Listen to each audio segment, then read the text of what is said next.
E aí, já tava com saudade, hein? Já faz quase um ano que eu não faço review de placa-mãe aqui no canal, apenas ali uns overviews. Isso porque a gente teve uma leva grande de lançamento de placas de vídeo, processadores, por parte da Intel, AMD e Nvidia, mas estou voltando aqui e decidi começar com as placas-mãe que eu utilizo nas minhas bancadas de teste no canal. No caso, a bancada Intel. Aqui eu tenho uma Gigabyte Z790 Aorus Elite DDR5. Eu digo DDR5 porque ela também tem disponível na versão DDR4. Até vem a pergunta, Lucas, por que você decidiu colocar DDR5 aqui? Se DDR4 é mais barata, não faz mais sentido? Porque a minha bancada de teste, a AMD, que também usa uma placa da Gigabyte, é o próximo vídeo que vem depois desse review aqui, usa DDR5. A M5 só tem DDR5. Então, para tentar deixar as coisas mais próximas, afinal, a ideia dos meus vídeos aqui é fazer os comparativos, eu peguei essa placa na versão DDR5, tá certo? Bom, estou dando essa placa aqui para todos os testes com a 12ª e 13ª geração nos últimos 6 meses aproximadamente, e hoje a gente vai dar uma olhada em mais detalhes de como é essa placa, e tem muita coisa interessante por aqui. Primeira impressão que você tem quando você olha a placa, cara, parece aquelas placas high-end, né? Na verdade, a Aorus Elite, ela não é a linha high-end, você tem outras linhas acima, como a Aorus Master, e placas acabam ficando muito mais caras, com muito mais recursos. A linha Elite, ela traz um mix entre boa quantidade de recursos, recursos de muita qualidade e um preço um pouco mais baixo. Quando eu falo um pouco mais baixo, não significa necessariamente que é uma placa barata. Essas Z790, elas vieram no preço muito alto e ainda não caíram. Você vê que ainda se acha a Z690 em preços mais interessantes, tá? Mas são placas bem interessantes em termos de recursos e qualidade dos componentes. Aqui o que nós temos, na primeira impressão, um monte de dissipador, tá? Dissipador no VRM, duplo com heat pipe, depois eu mostro mais a fundo na parte do VRM. Dissipador nos slots M2, e são vários slots M2. Um dos dissipadores é maior, para você colocar um SSD um pouco mais exigente. E aqui você tem PCI Express, mas não no slot M2. Então só placas um pouco mais robustas que trazem slot M2 com PCI Express 5.0. Aí aquilo, pessoal, SSDs Gen 5 estão chegando agora, né? No Brasil eu ainda não vi, e não faz tanta diferença em relação aos Gen 4, fora que é uma primeira leva, tem tido alguns problemas de desempenho, temperatura muito alta, então o Gen 4 continua mais visado hoje pelas pessoas, Gen 3 ainda são bastante populares, aqui você tem esse suporte, tá certo? Parte de RGB, vocês estão vendo que ao contrário de muitas placas antigas, tinha entrado uma moda de RGB em tudo, né, aquelas placas todas brilhosas, aqui não. As placas estão vindo mais discretas, só tem uma iluminaçãozinha aqui por trás do dissipador do chipset, mas em compensação a placa oferece muita opção de conectividade para você ligar dispositivos RGB. No caso são duas conexões 5 volts, 3 pinos que eles chamam de ARGB, e a conexão de 12 volts 4 pinos que geralmente usa para fita LED, alguns componentes um pouco mais antigos. Então nessa parte está muito bem servido por aqui. Bom, em relação a slots, pessoal, vocês estão vendo que a placa tem 3 slots XZ6, não são todos eletricamente XZ6, eles colocam assim para facilitar o encaixe, mas apenas o primeiro slot é um XZ6 completo, ele é PCI Express 5.0, e aqui mais uma vez, que placa nós temos 5.0 no mercado? Nenhuma. A AMD e a Nvidia não lançaram placas assim, né? Então é algo mais voltado para o futuro, por assim dizer, tá? Mas já tem aqui a tecnologia tanto nas placas da AMD quanto nas placas Intel. E os slots de baixo, eles funcionam no modo X4 4.0 e X3 3.0. Então os dois slots são X4, normalmente usados para placa de captura, placa de som, coisas do tipo, placas auxiliares, tá? Placas de vídeo realmente acabam ficando um pouco de fora. Em relação aos slots NVMe M2, slots M2 na verdade, né? Cara, são 4 slots M2 para ninguém botar defeito, né? Um dos slots tem esse dissipador mais robusto e 3 dos slots estão aqui por baixo desse gigante dissipador unificado. Todos eles têm thermal pads, né? Ali você pode colocar o seu SSD sem dissipador para utilizar. Em alguns casos, o dissipador, se for aqueles mais fininhos, você consegue colocar junto com o dissipador, não precisa nem tirar. Aí fica um dissipador duplo, tá? Como eu disse, não tem suporte a Gen 5, então todos são Gen 4 e um dos slots também funciona no modo SATA. Essa placa e outras da Gigabyte, outras marcas também têm feito isso, vem com aquele sistema bem interessante de trava do SSD sem parafuso. Cara, já passei muita raiva com esses parafusinhos, de você deixar cair o parafuso, escapar por dentro dos dissipadores, ter que desmontar a placa para tirar o parafuso. Ou cair dentro da fonte, que é um saco também, no caso de bancadas assim.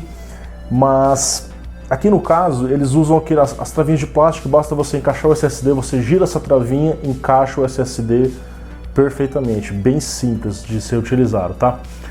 Outras funcionalidades aqui na placa, o QFlash Plus, eles colocaram um botãozinho aqui na placa-mãe. Acho que seria mais interessante, sinceramente, se fosse aqui na parte de trás, esse botãozinho. Quiseram colocar na placa-mãe, não sei porquê necessariamente, mas serve para você fazer a regravação da sua BIOS, tá? E você tem um outro botãozinho ali no canto da placa-mãe, que é um botão que você pode configurar várias funções. Uma delas, entrar na BIOS sem você apertar nenhuma tecla. Uma função interessante. Ou, por exemplo, você pode desligar todos os efeitos RGB. Você configura a função desse botão pela BIOS. E aí ele se torna um botão flexível, para você colocar várias funções disponíveis por ali, tá certo? Bom, uma outra opção também de conectividade moderna. Normalmente as placas-mãe trazem uma USB frontal para você ligar no seu gabinete. Muitas das vezes é o 3.0, essa placa também traz. Mas agora está vindo as USBs 3.2 geração 2, tipo C frontal, para gabinetes mais recentes que já trazem isso. Essa placa-mãe traz isso daqui. Na parte de trás, pessoal, essa placa tem simplesmente 10 USBs. É muito USB.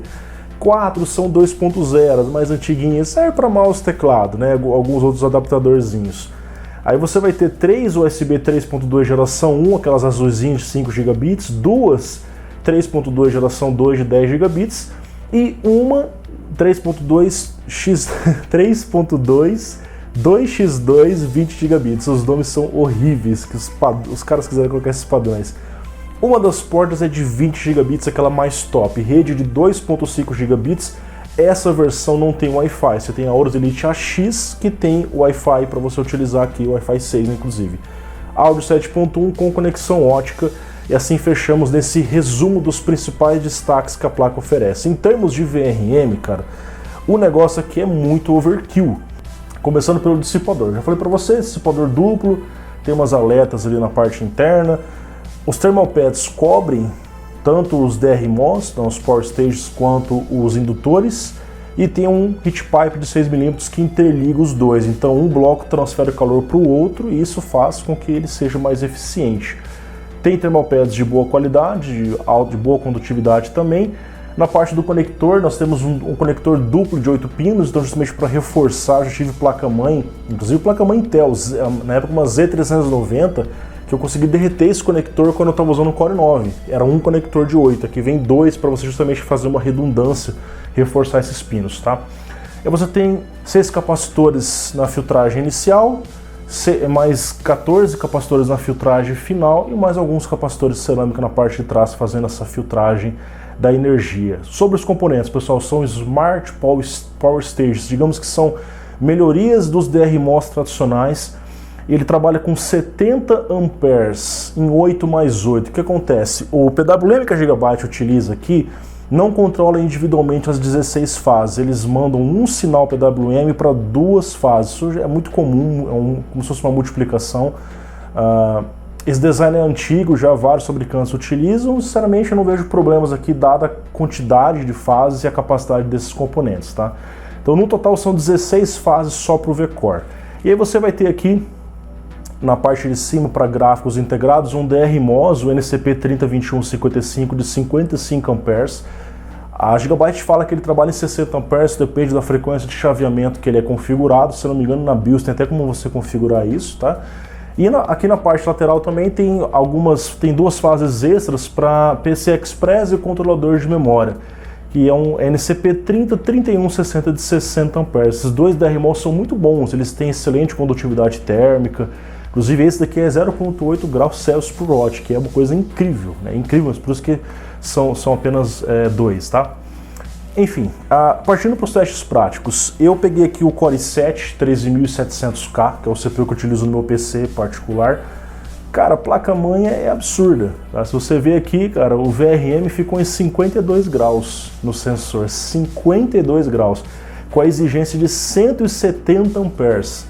E o clock lá em cima, acima dos 5 GHz. Então você vê que, cara, um componente que pode trabalhar até 125 graus, está trabalhando em 52, é muito overkill. Ah, Lucas, mas e o i9? Pô, coloquei o i9, 3900K, 24 núcleos, está exigindo 190 amperes, ele pode até exigir um pouco mais aqui, porque ele estava em thermal throttling, porque o CPU estava pegando 100 graus, que é uma coisa absurda, né?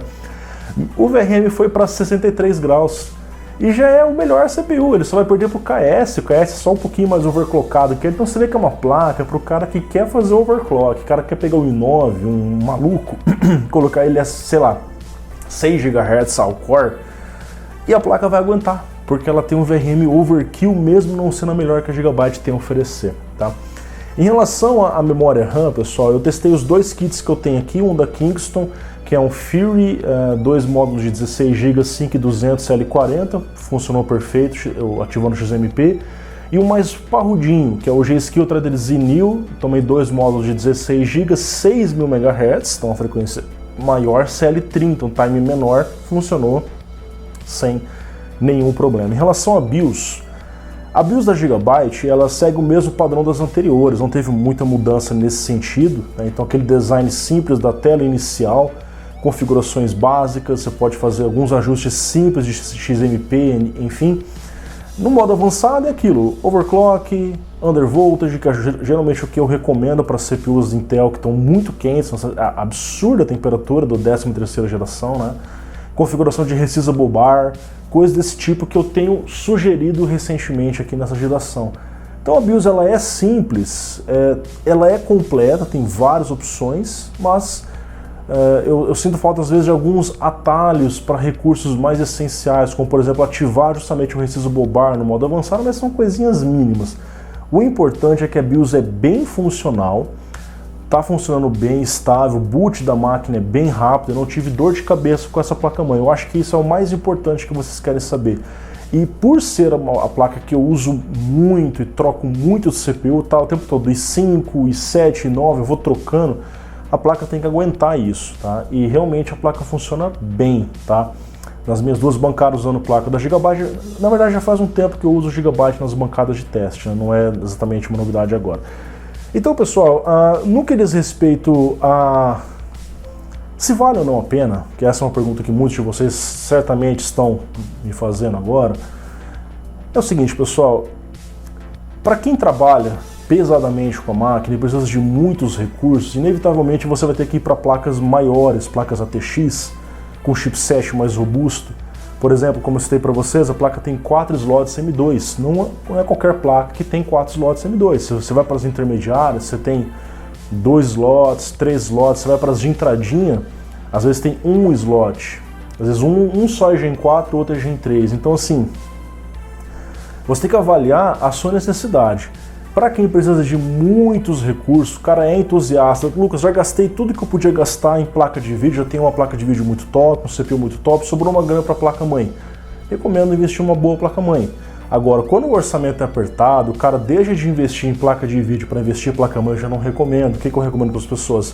Pegue uma placa que te atenda, pode ser uma H710, uma B660 ou B760 que atende perfeitamente, inclusive as placas B fazem overclock de memória, suporta o Core i9 de boa, não precisa ser Z para suportar o Core i9, ela só não vai fazer overclock de CPU e vai ter alguns recursos a menos, porque é uma placa mais barata, um chipset mais simples.